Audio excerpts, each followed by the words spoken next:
nous venons partager avec vous ce matin un sujet très important. C'est l'utilité de l'intelligence collective. L'utilité ou l'importance de l'intelligence collective. Mesdames et messieurs, avant d'aborder ce sujet, je peux partager avec vous une définition très simple de ce que c'est que l'intelligence collective. L'intelligence collective désigne le fait de développer au sein des groupes une façon de collaborer, la façon de collaborer très appropriée et partager les connaissances que vous avez ensemble dans le but justement de résoudre un problème d'une manière très exceptionnelle que si vous devez le résoudre vous seul. Je reprends cela encore.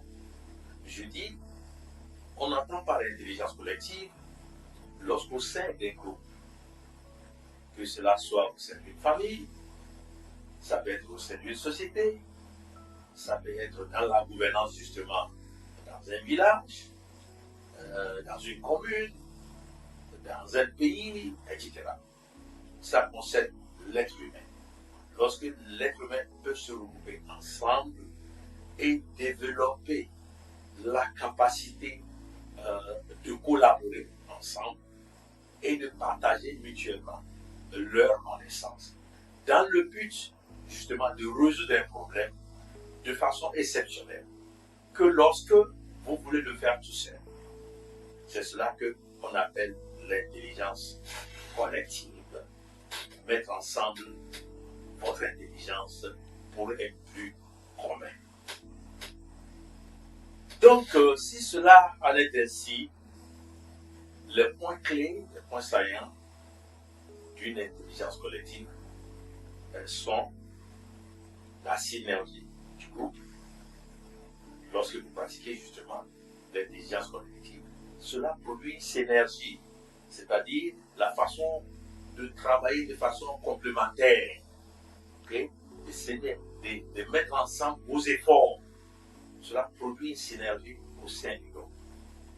La deuxième chose, qui constitue aussi un point clé de l'intelligence collective, bien sûr, c'est le partage du savoir. Comment vous faites circuler les informations au bénéfice de tous, justement qui favorisera en fin de compte une solution qui reflète cette idée commune. Voilà.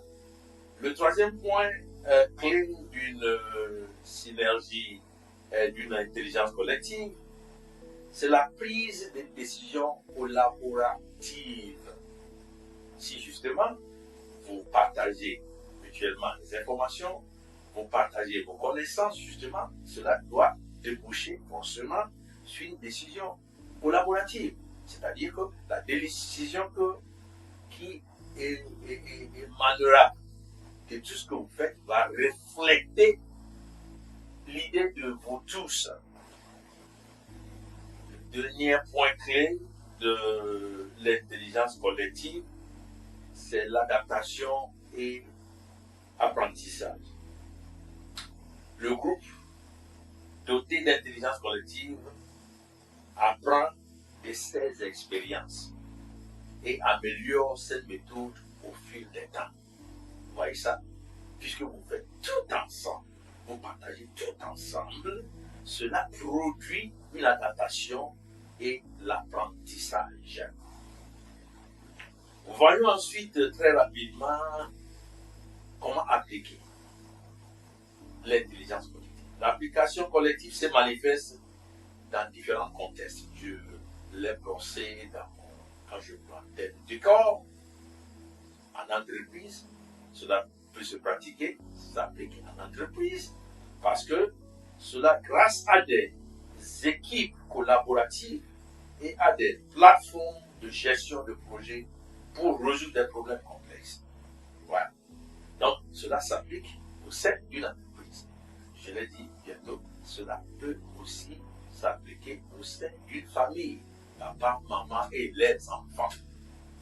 Lorsqu'à chaque fois vous arrivez à mutualiser les informations que vous disposez, vous arrivez à voir ce que l'autre dit comme une façon de contribuer à ce que vous voulez faire ensemble, vous pratiquez justement l'intelligence collective. Et dans les communautés, je l'ai dit que ça peut être gouvernance des villages, gouvernance d'une commune, par exemple, le maire à la tête, et les conseils autour de lui, pourquoi pas des assemblées périodiques qui se produisent, qui impliquent la population à la base de cette commune. Tout cela peut être le bénéfice justement de l'application de l'intelligence collective. C'est la même chose dans le domaine de la recherche scientifique et l'innovation, où la collaboration multidisciplinaire permet de trouver des solutions novatrices. Vous savez, lorsqu'on met ensemble, et je prends le cas de la missiologie, puisque je suis missiologue moi-même, quand on prend la missiologie utilise toujours les sciences sociales pour expliquer la mission de l'Église. Comment? La théologie, c'est justement la pensée de Dieu. Mais ce que Dieu dit aux récipiendaires, ce sont les récipiendaires qui se situent dans des cultures diverses.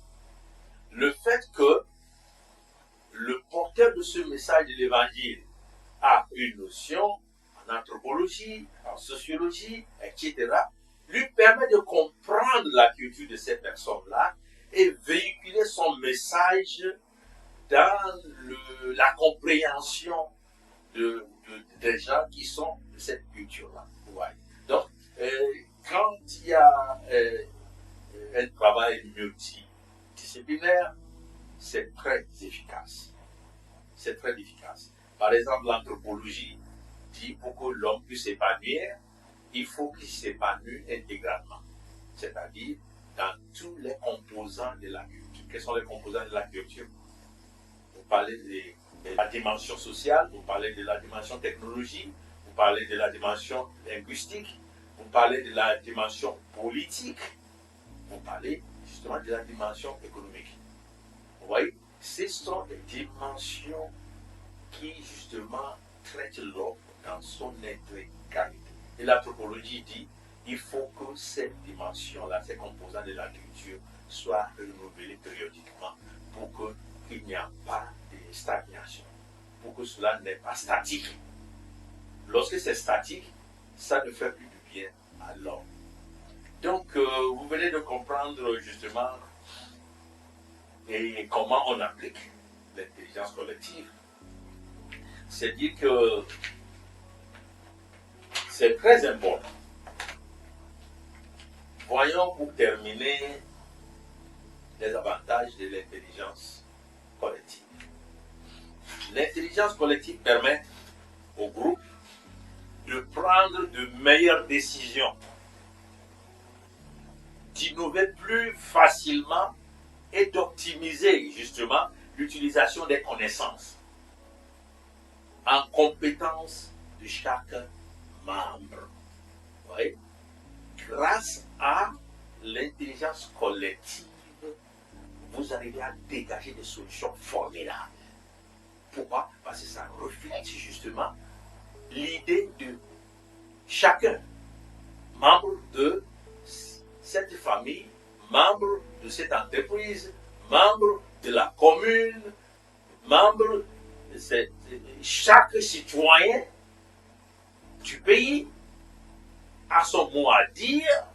Sa contribution permet à ce que la solution qui sortira va résoudre d'énormes problèmes que la solution qui sortira de l'idée d'une seule personne. Mesdames et messieurs, pourquoi donc souffrons-nous aujourd'hui et qu'au sein des familles, parce qu'il y a manque de la pratique de l'intelligence collective au sein des communes, quelquefois, ce que nous voyons, c'est tout simplement la décision qui émane tout simplement des conseillers élus, ce qui n'est pas suffisant, parce que cela doit prendre en compte des séances publiques qui sont périodiquement organisées pour recueillir l'avis des gens sur le rapport que la commune a produit. C'est l'intelligence collective. Au sein de la nation, surtout quand nous voyons dans des pays africains comment la politique se pratique, c'est lamentable. C'est lamentable. Être dans l'opposition devrait signifier être porteur d'idées complémentaires de ce que celui qui détient le pouvoir doit faire. Vous voyez? C'est-à-dire que vous ajoutez ce que vous connaissez à ce que le pouvoir a, il s'ouvre lui-même pour prendre ce que vous avez, et quand on fond tout ensemble, on converge ça vers le but existentiel que vous poursuivez dans cette nation, vous allez voir qu'il y aura un problème. Quand je regarde les États-Unis, cela reflète une puissante intelligence collective. Vous savez pourquoi? Parce que, de par l'histoire même des États-Unis, c'est des gens qui sont venus de divers pays qui ont fondé ce pays-là. Vous rentrez des États-Unis, vous allez voir des Chinois, vous allez voir des gens d'origine américaine, d'origine anglaise, d'origine française, tout, des Indiens, tout là-bas. Mais si toutes ces personnes possèdent des postes clés au sein des gouvernements, c'est toutes ces personnes qui détiennent la nationalité américaine, il va sans dire que justement, ce qu'ils peuvent produire sera gigantesque. Parce que ça reflètera des idées diverses pour un but commun. Mesdames et messieurs, je crois que nous devons cesser de continuer par nous pénaliser quand nous avons ces concepts-là. Ce concept dont je vous ai parlé, cela s'utilise en sociologie, cela s'utilise dans les sciences de management, etc., etc. Donc pourquoi donc négligeons-nous de renforcer justement la pratique de l'intelligence collective dans nos milieux? Je crois que nous avons tous entendu et que nous ferons des efforts que désormais cela soit mis en pratique au sein de tous les groupes que nous formons. Merci beaucoup. Que le Seigneur Jésus vous bénisse.